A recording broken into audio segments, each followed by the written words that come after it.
Final update. During a family vacation, my mother snatched my purse and said, "We'll be using your credit card for this trip."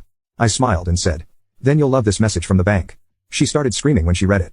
My sibling, they weren't about to let this go quietly, and neither was I. After my sibling found out that our mother had stolen from them too, something in them snapped. They weren't like me.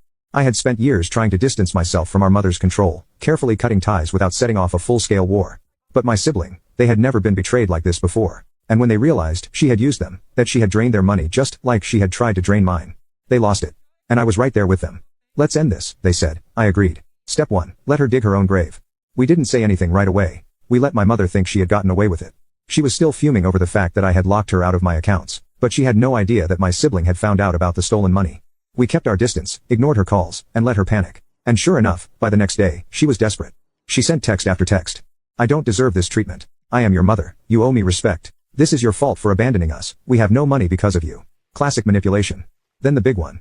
I called the bank and told them, "You made a mistake. They're going to unfreeze everything."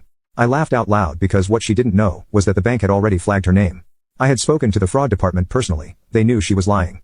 But that wasn't even the best part. Step 2, hit her where it hurts. While my mother was busy blowing up my phone, my sibling was working on something else, pulling up her entire financial history. And what they found was worse than we thought. Our mother wasn't just bad with money. She was in serious debt, credit cards maxed out, late fees, personal loans. She was drowning. And she had been using our money to keep her head above water. She wasn't stealing just to take a vacation. She was stealing to survive, and she had no idea that we had found out.